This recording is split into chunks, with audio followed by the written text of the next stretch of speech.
नमस्कार विद्यार्थी मित्रांनो, स्वागत आहे तुमचं आजच्या नवीन व्हिडिओमध्ये। तर आज आपण 1 सप्टेंबर 2025 च्या खूप महत्त्वाच्या चालू घडामोडी पाहत आहोत। तर विद्यार्थी मित्रांनो, आजचा व्हिडिओ खूप जास्त इंटरेस्टिंग होणार आहे, तर शेवटपर्यंत हा व्हिडिओ पाहण्याचा सर्व विद्यार्थ्यांनी प्रयत्न करायचा आहे। तर चला, थोडाही वेळ वाया न घालवता आपण या व्हिडिओला सुरुवात करूयात। तर विद्यार्थी मित्रांनो, आजचा व्हिडिओ सुरू करण्याच्या अगोदर आपण कालच्या खूप महत्त्वाच्या चालू घडामोडी पाहून घेऊयात। तर पहिला प्रश्न, जागतिक तिरंदाजी युवा अजिंक्यपद 2025 स्पर्धेमध्ये सुवर्ण पदक जिंकणारी शर्वरी शेंडे कोणत्या राज्याची आहे? तर आपल्या या महाराष्ट्र राज्याची आहे। महत्त्वाचा प्रश्न होता। तर आशियाई नेमबाजी 2025 स्पर्धेमध्ये ऐश्वर्य तोमरने कोणते पदक जिंकले? तर सुवर्ण पदक म्हणजेच गोल्ड मेडल जिंकले। यानंतर पंतप्रधानांचे उपराष्ट्रीय सल्लागार म्हणून नुकतीच कोणाची नियुक्ती करण्यात आली? तर अनीश दयाल सिंग यांची। यानंतर 2025 मध्ये कोणत्या राज्याचा आपल्या भारताची जलविद्युत राजधानी म्हणून गौरव करण्यात आला? तर अरुणाचल प्रदेश। यानंतर नागपूर जिल्ह्यातील कोणते गाव देशातील पहिले स्मार्ट आणि इंटेलिजंट गाव बनले? तर ते आहे सातनौरी। यानंतर सध्या चर्चेत असलेले दाक्षिणात्य अभिनेता विजय थलपती यांच्या पक्षाचे नाव काय आहे? तर तमिळगा वेत्री कळगम असे नाव आहे। तर नुकतेच कोणता देश आंतरराष्ट्रीय बिग कॅट अलायन्स म्हणजेच BCA चा सदस्य बनला आहे? तर नेपाळ हा देश।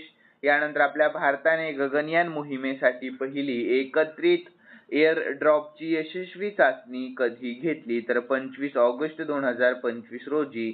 यानंतर आपल्या भारताने 25 ऑगस्ट 2025 पासून अमेरिकेसाठी कोणती सेवा स्थगित केली? तर ती आहे डाक सेवा। यानंतर कोणत्या भारतीय राज्याने जल जीवन मिशन अंतर्गत 100% नळ कनेक्शन मिळवले? तर सिक्कीम। यानंतर शेवटचा प्रश्न होता, 2028 युवा ऑलिम्पिक स्पर्धेचे आयोजन भारतातील कोणते शहर करणार आहे? तर ते आहे मुंबई हे शहर। यानंतर विद्यार्थी मित्रांनो, आपण आजच्या चालू घडामोडीकडे वळणार आहोत। तर आज आहे तारीख 1 सप्टेंबर 2025। तर आजचा आपला पहिला प्रश्न महत्त्वाचा आहे। ब्राईट स्टार 2025 नावाचा लष्करी सराव खालीलपैकी कोणत्या देशात होणार आहे? तर याचे योग्य उत्तर आहे ऑप्शन ए, इजिप्त या देशामध्ये होणार आहे। कोणत्या? तर इजिप्तिया। तर याविषयी महत्त्वाची माहिती पाहूयात। तर ब्राईट स्टार 2025 नावाचा बहुपक्षीय लष्करी सराव इजिप्तमध्ये होणार आहे नुकताच। तर हा सराव इजिप्त आणि अमेरिका आयोजित करत आहे आणि मध्य पूर्व आणि उत्तर आफ्रिका प्रदेशातील सर्वात मोठ्या संयुक्त लष्करी सरावापैकी हा एक आहे। तर भारतासह विविध देशांचे लष्करी दल यामध्ये सहभागी देखील होणार आहेत। तर विद्यार्थी मित्रांनो, इजिप्त विषयी महत्त्वाची माहिती शॉर्टमध्ये पाहूया। तर राजधानी आहे कैरो, चलन आहे इजिप्शियन पाउंड आणि राष्ट्राध्यक्ष आहेत अब्देल फत्ताह अल सीसी। ठीक आहे, लक्षात ठेवा। यानंतर विद्यार्थी मित्रांनो, पुढील प्रश्न आहे दुसरा। तर गगनयान मोहिमेअंतर्गत कोणत्या अंतराळ संस्थेने पहिली एकात्मिक एअर ड्रॉप टेस्ट म्हणजेच IADT-1 यशस्वीरित्या पूर्ण केलेली आहे? तर याचे योग्य उत्तर आहे ऑप्शन ए, इस्रो। या लक्षात ठेवा, इस्रो। तर यानंतर याविषयी महत्त्वाची माहिती पाहूया शॉर्टमध्ये। तर भारतीय अंतराळ संशोधन संस्थेने म्हणजे इस्रोने आपली पहिली एकात्मिक एअर ड्रॉप चाचणी म्हणजेच IADT-1 यशस्वीरित्या पूर्ण केलेली आहे, जी देशातील पहिल्या मानवी अंतराळ उड्डाण कार्यक्रम गगनयानच्या तयारीतील एक खूप महत्त्वाचा टप्पा आहे।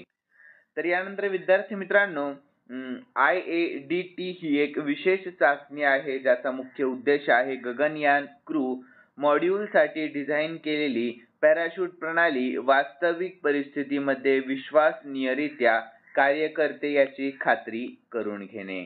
यानंतर गगनयानविषयी महत्त्वाची माहिती पाहूयात।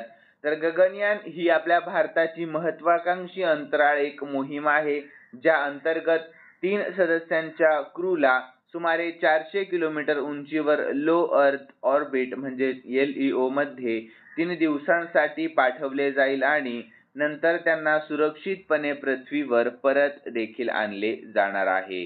तर इस्रोच्या तिरुवनंतपुरम युनिटने गगनयान मोहिमेसाठी मानववंशीय रोबोट योमित्र विकसित केलेला आहे। तर विद्यार्थी मित्रांनो, इस्रो विषयी महत्त्वाची माहिती। तर त्या अगोदर लॉंग फॉर्म काय आहे? तर इंडियन स्पेस रिसर्च ऑर्गनायझेशन असा इस्रोचा लॉंग फॉर्म आहे आणि स्थापना झाली 1969 मध्ये.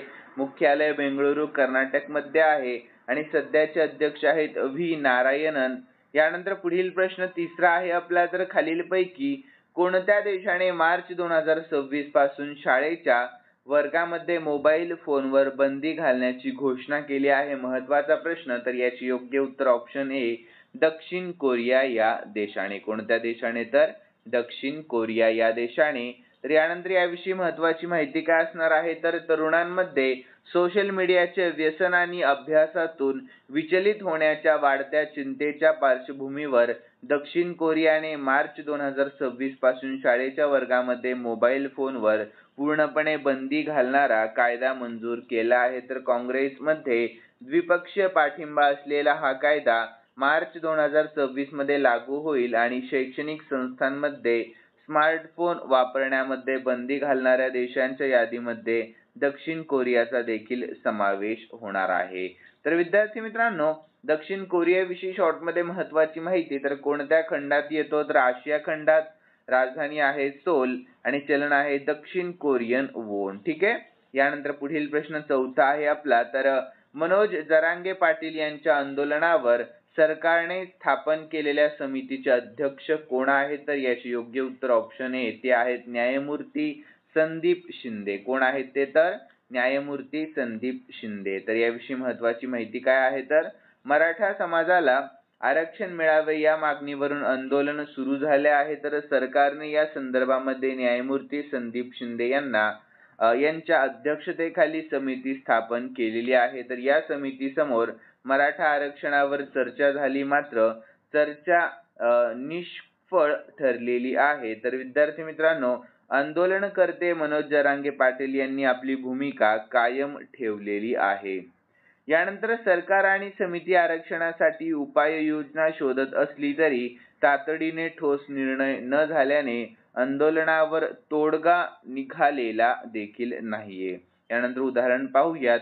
तर 2023-24 मध्ये देखील मराठा आरक्षणावरून आंदोलने झाली होती आणि त्यावेळी सरकारने समित्या तयार केल्या होत्या, पण न्यायालयीन अडचणी व इतर घटनांमुळे आरक्षणाचा प्रश्न गुंतागुंतीचा बनलेला आहे. तर विद्यार्थी मित्रांनो, पुढील प्रश्न सुरू करण्याच्या अगोदर सर्वांसाठी खूप महत्त्वाची सूचना. तर या व्हिडिओचं लाईकचं टार्गेट आपण फक्त 100 लाईक ठेवलेलं आहे. किती? तर फक्त 100 लाईक. तर सर्वांनी हे 100 लाईक लवकरात लवकर पूर्ण करण्याचा प्रयत्न करायचा आहे. आणि तुमच्यासाठी मी स्पेशली शेवटी काल झालेल्या चालू घडामोडीचा प्रश्न देखील देत असतो. त्याही प्रश्नाचे उत्तर तुम्हाला आपल्या कॉमेंट बॉक्समध्ये सांगायचं आहे. तर विद्यार्थी मित्रांनो, चला पुढील प्रश्न सुरू करूयात. यानंतर पुढील प्रश्न आहे 5वा. तर जम्मू आणि काश्मीर बँकेचे नवीन गैर कार्यकारी अध्यक्ष म्हणून नुकतीच कोणाची नियुक्ती करण्यात आलेली आहे? तर याची योग्य उत्तर ऑप्शन डी एस कृष्णन यांची. कोणाची? तर एस कृष्णन यांची नियुक्ती करण्यात आली. तर यानंतर याविषयी महत्त्वाची माहिती पाहूयात आपण शॉर्टमध्ये. तर जम्मू आणि काश्मीर बँकेने एस कृष्णन यांची नवीन गैर कार्यकारी अध्यक्ष म्हणून नुकतीच नियुक्ती जाहीर केली आहे, जी रिझर्व्ह बँक ऑफ इंडिया म्हणजेच RBIच्या मान्यतेच्या अधीन आहे. यानंतर पुढील प्रश्न आहे आपला 6वा. तर इंडियन आर्मी टेरियस सायबर क्वेस्ट 2025 कोणत्या शहरामध्ये आयोजित केले जाणार आहे? तर याची योग्य उत्तर आहे ऑप्शन ए नवी दिल्ली या शहरामध्ये. कोणत्या? तर नवी दिल्ली या शहरामध्ये. तर यानंतर याविषयी आपण महत्त्वाची माहिती पाहून घेऊयात. तर विद्यार्थी मित्रांनो, भारतीय लष्कराची प्रादेशिक सेना IIT मद्रास, भारतीय लष्कर संशोधन कक्ष म्हणजेच IARC आणि सायबर पीस यांच्या सहकार्याने नवी दिल्ली येथे भारतीय लष्कर टेरियस सायबर क्वेस्ट 2025 चे आयोजन करत आहे. यानंतर आपण पुढील प्रश्न आहे 7वा पाहून घेऊयात. तर विद्यार्थी मित्रांनो, पहिली आंतरराष्ट्रीय पाली परिषद कोणत्या देशामध्ये आयोजित करण्यात आली होती? तर याची योग्य उत्तर ऑप्शन बी श्रीलंका या देशामध्ये. कोणत्या? तर श्रीलंका या. तर याविषयी महत्त्वाची माहिती पाहूयात. तर पहिली आंतरराष्ट्रीय पाली परिषद ऑगस्ट 2025 मध्ये श्रीलंकेतील कॅडी येथे भारतीय सहाय्यक उच्चायुक्तांच्या उपस्थितीमध्ये आयोजित केली जाईल आणि हे पॅराडेनिया विद्यापीठाच्या सहकार्याने आयोजित करण्यात आलेली होती. तर श्रीलंका, भारत आणि इतर देशांतील विद्वानांनी या परिषदेमध्ये भाग घेतला होता आणि या परिषदेचा मुख्य विषय पाली भाषेचे भविष्य होता आणि त्यामध्ये थेरवाद, परंपरा, हस्तलिखित अभ्यास आणि पालीचा विकास यावर चर्चा करण्यात आलेली आहे. तर श्रीलंकेविषयी महत्त्वाची माहिती पाहूयात.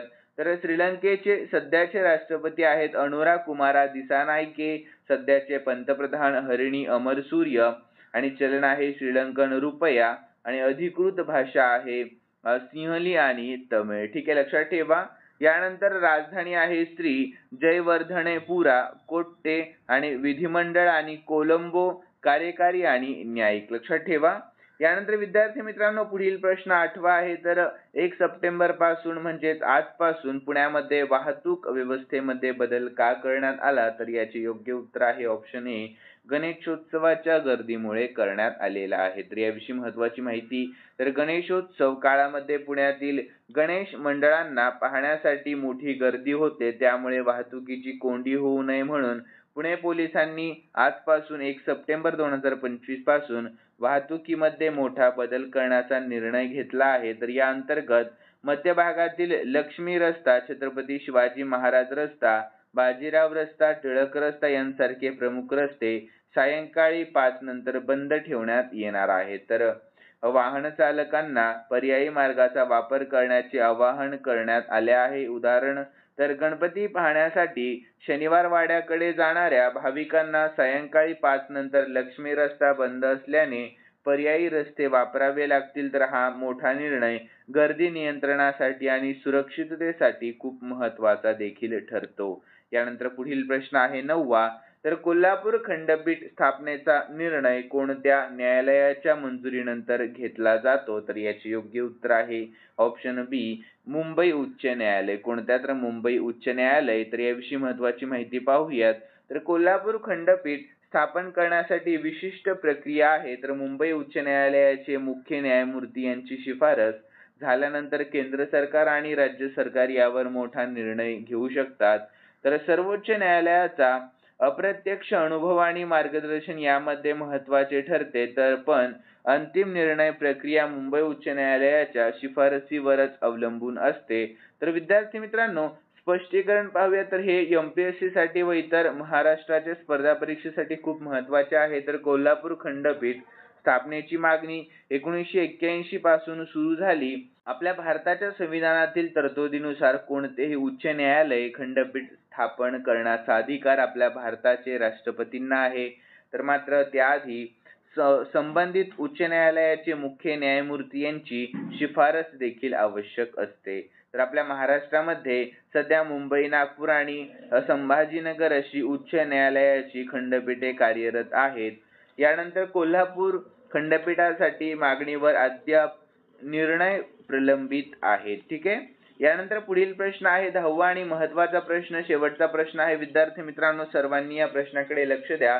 तर ऑगस्ट 2025 च्या अखेरीस इंग्लंडमध्ये कोणता मोठा क्रीडा विश्वचषक सुरू होता? तर याचे योग्य उत्तर ऑप्शन सी, महिला रग्बी विश्वचषक. ठीक आहे, लक्षात ठेवा. यानंतर याविषयी महत्त्वाची माहिती पाहूयात. तर इंग्लंडमध्ये 22 ऑगस्ट ते 27 सप्टेंबर 2025 दरम्यान महिला रग्बी विश्वचषकाचे आयोजन करण्यात आले आहे. तर रग्बी हा इंग्लंडचा लोकप्रिय खेळ असून या विश्वचषकाला जगभरातील अनेक देशांच्या महिला संघांनी सहभाग दिला आहे. तर या स्पर्धेमुळे इंग्लंडमध्ये मोठी क्रीडा चळवळ आणि आंतरराष्ट्रीय स्तरावर लक्ष देखील वेधले जात आहे. तर उदाहरण पाहूयात आपण या प्रश्नाचे महत्त्वाचे. तर या अगोदर 2021 मध्ये महिला रग्बी विश्वचषक न्यूझीलंडमध्ये झाला होता, परंतु 2025 मध्ये इंग्लंडने ही मोठी जबाबदारी घेतली. तर त्यामुळे इंग्लंड पुन्हा एकदा आंतरराष्ट्रीय क्रीडा नकाशावर विशेष ठळक दिसत आहे. तर यानंतर विद्यार्थी मित्रांनो खालील प्रश्न मी स्पेशली तुमच्यासाठी ठेवलेला आहे आणि हा प्रश्न आपण झालेल्या कालच्या चालू घडामोडीमध्ये पाहिला होता. तर पंतप्रधानांचे उपराष्ट्रीय सल्लागार म्हणून नुकतीच कोणाची नियुक्ती करण्यात आली आहे? तर खूप महत्त्वाचा प्रश्न आहे. तर सर्व विद्यार्थ्यांनी या प्रश्नाचे उत्तर आपल्या कमेंट बॉक्समध्ये द्यायचा प्रयत्न करायचा आहे. आणि तुम्हाला जर आजचा आपला हा व्हिडिओ आवडलेला असेल तर नक्कीच सर्वांनी या व्हिडिओला लाईक करा आणि सबस्क्राईब करायला अजिबात विसरू नका. तर चला भेटूयात नवीन व्हिडिओमध्ये. धन्यवाद.